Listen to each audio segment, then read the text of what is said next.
अस्सलाम वालेकुम जी, hope you are doing good. This is advocate Usman Abid and you are watching the law session.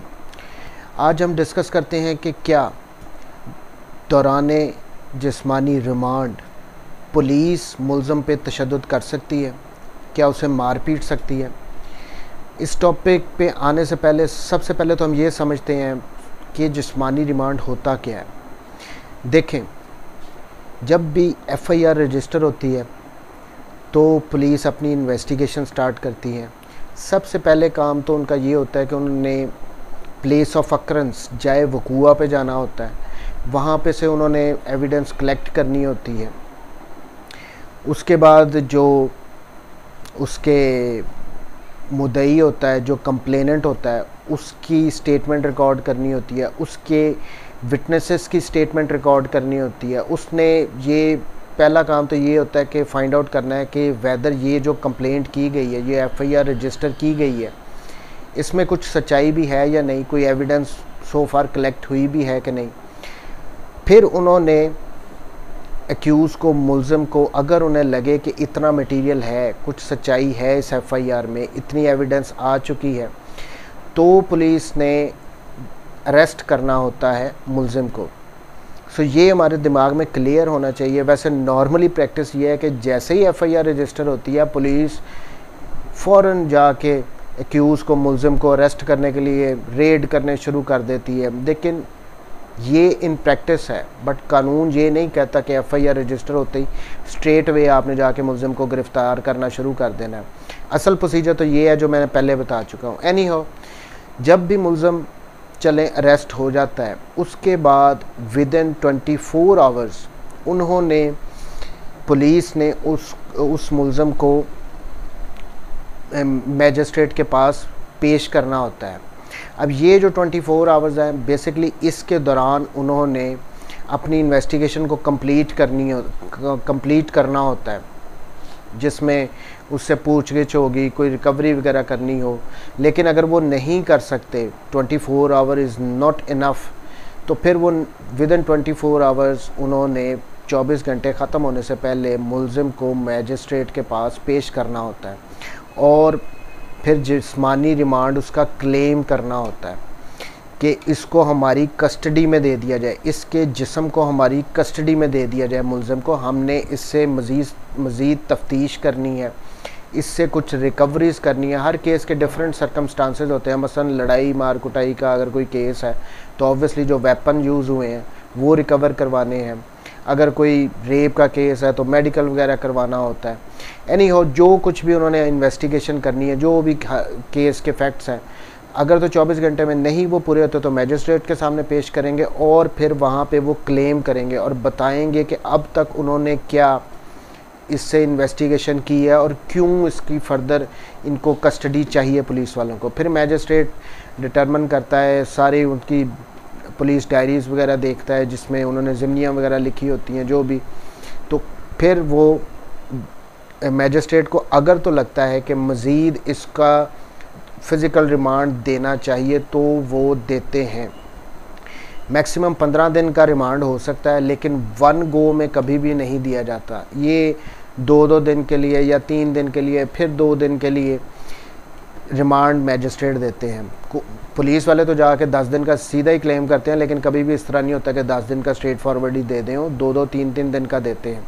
अब ये जो 2-3 दिन का उनको रिमांड दिया जाता है, इसमें उन्होंने जो भी इन्वेस्टिगेशन करनी है उसके जब दोबारा, अगर वो 2 दिन का रिमांड फॉर इंस्टेंस दिया गया था लेकिन फिर वो फर्दर रिमांड क्लेम कर रहे हैं, फिर दोबारा मैजिस्ट्रेट के पास ले गए, तो उनको बताना पड़ता है कि इन 2 दिनों में उन्होंने क्या इन्वेस्टिगेशन की है। ऐसे खाम खाई मैजिस्ट्रेट फ़िज़िकल रिमांड नहीं देते रहते। सो ये होता है जिस तरह वो रिमांड दिया जाता है। अब ये जो रिमांड दिया जाता है ये कहीं कानून में नहीं लिखा, ना सेक्शन 167 सीआरपीसी में लिखा हुआ है, ना पुलिस रूल, पुलिस ऑर्डर्स में जो लिखा हुआ है, कहीं पे ऐसा मेंशन नहीं है कि जो रिमांड आपको दिया गया है उसमें आपने मुलज़िम को मार पीट के ही तफ्तीश करनी है, उस पर टॉर्चर करना है, उस पर तशद्दुद करना है। ये कहीं नहीं लिखा। ये इल्लीगल है अगर कोई मारते पीटते हैं। लेकिन हमारे तो यहाँ पे प्रैक्टिस ये बन गई हुई है कि पुलिस वाले मारने के ज़्यादा पैसे लेते होते हैं। ये अब कोई ढकी छुपी बात तो है नहीं, बट ये लीगल नहीं है। सो ये होता है फ़िज़िकल रिमांड, सिर्फ बंदे का जिस्म for the investigation purpose police की कस्टडी में मैजिस्ट्रेट देता है, इसको फ़िज़िकल रिमांड कहते हैं, जो कि मैक्सिमम 15 दिन तक होता है। वन गो में नहीं दिया जाता, ये 2-2 या 3-3 दिन करके दिया जाता है, और इसमें मारपीट बिल्कुल नहीं सकते। अब आ गया हमारा क्वेश्चन कि अगर पुलिस वाले मारते पीटते हैं तो हम उनके ख़िलाफ़ क्या एक्शन ले सकते हैं। फॉर इंस्टेंस, अगर पुलिस वालों ने किसी को मारा पीटा है रिमांड के दौरान, नॉर्मली तो वो रात को ही मारपीट वाला काम शुरू करते हैं। अगर तो उन्होंने किसी को मारा पीटा और लवाहिकीन को पता लग गया कि इन्होंने रात को तशद्दुद किया है हमारे मुल्ज़िम पे, तो वो क्या कर सकते हैं, वो मैजिस्ट्रेट के पास एक एप्लीकेशन दे सकते हैं कि इन्होंने तशद्दुद किया है, मुल्ज़िम का मेडिकल करवाया जाए। उसमें ये होता है कि आपका ये भी आपने वेट नहीं करना कि 2 दिन का रिमांड दिया है या 3 दिन का रिमांड दिया है तो जब उसको पेश करेंगे तब हम एप्लीकेशन देंगे, नहीं। उस रिमांड के पीरियड के दौरान भी, जो 2 दिन का दिया गया था या 3 दिन का दिया गया था, अगर आपको पता लगता है, एक एप्लीकेशन आप जाके दे दें मैजिस्ट्रेट को, जो भी आपका इलाके का मैजिस्ट्रेट है उसको एप्लीकेशन दें। वो मैजिस्ट्रेट उसको स्ट्रेट वे कॉल कर लेगा मुल्ज़िम को और वहाँ पे ऑर्डर के देगा कि इसका जाके मेडिकल करवाया जाए। अगर वो बुलाता नहीं भी है तो स्ट्रेट वे ऑर्डर दे देगा कि इसका मेडिकल करवाया जाए, और नैब कोर्ट फिर वहाँ पे रिटर्न ऑर्डर भेजता है और उसका मेडिकल होता है मुल्ज़िम का। और अगर उस मेडिकल में ये आ जाए कि इस पे तशद्दुद किया गया है, इसको मारा पीटा गया है, तो वो जिन्होंने भी किया होता है उनकी नौकरी गई। सो हमें नॉलेज नहीं है कि हमें क्या करना चाहिए। हमारे लिए हम सिर्फ पुलिस को समझते हैं कि पुलिस ही सब कुछ है। हमारे में ये रॉन्ग परसेप्शन है कि पुलिस मार पीट सकती है। ये जिस्मानी रिमांड के दौरान, जिस्मानी रिमांड का मतलब ये नहीं होता कि जिस्म दे दिया इसको मारो पीटो। जिस्मानी रिमांड का मतलब होता है कि ये जिस्म आपको दिया गया है इस बंदे का, इससे आप तफ्तीश कर सकते हैं। ये नहीं हो सकता कि इसको फ़िज़िकल का मतलब ये नहीं होना कि फ़िज़िकल उन्होंने होना है। फ़िज़िकल रिमांड का मतलब ये है कि उसका जिस्म दे दिया गया कस्टडी में। तो ये था कि अगर तो पुलिस तशद्दुद करती है तो आप इलाका मजिस्ट्रेट को एप्लीकेशन दें, उस पर एक्शन होगा ही होगा। दूसरी बात यहाँ पे जाते जाते मैं कर दूँ कि पुलिस से हम लोग खामखा डरते हैं कि हमारा जो मुल्ज़म है ये तफ्तीश कर रहे हैं, अगर हम इनके ख़िलाफ़ एप्लीकेशन देंगे तो ये केस हमारे ख़िलाफ़ कर देंगे, हमारी इन्वेस्टिगेशन हमारे ख़िलाफ़ कर देंगे। तो कर दें, इसमें क्या है।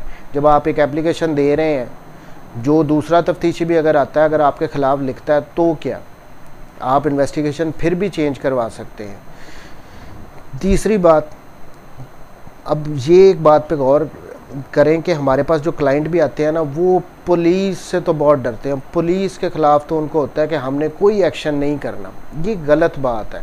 अगर कोई आपके साथ पुलिस वाला गलत कर रहा है तो उसके ख़िलाफ़ आप एक्शन ले सकते हैं। हमारे ज़हनों में ये होता है कि हमने एक्शन लिया तो सारी तफ्तीश हमारे ख़िलाफ़ कर देंगे, तो कर दें। देखें, जो कोर्ट ने डिसाइड करना है, जो उसको सज़ा देनी है या उसको एक्विट करना है, वो जो एविडेंस आएगी उसकी बिना पे देनी है। अगर उन्होंने कोई रॉन्ग रिकवरियाँ डाल दी हैं, फेक रिकवरियाँ डाल दी हैं, आप पे झूठे सारी इन्वेस्टिगेशन उन्होंने आपके ख़िलाफ़ भी कर दी है, तो क्या हम ये नहीं देखते कि अदालतों से लोग बरी हो जाते हैं, एक्विट हो जाते हैं? वो क्यों हो जाते हैं?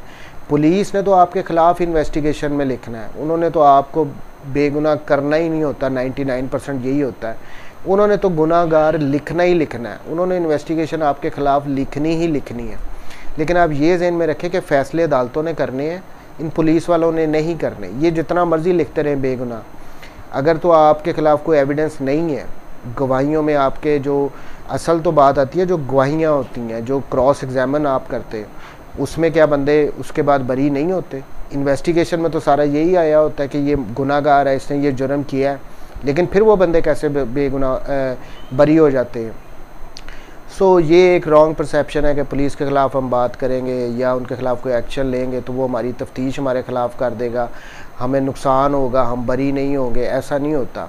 वो जितना मर्ज़ी आपके ख़िलाफ़ लिखते रहे, आप बरी भी हो सकते हैं अगर आप सच्चे हैं। थैंक यू वेरी मच जी। Take care. अल्लाह हाफ़िज़।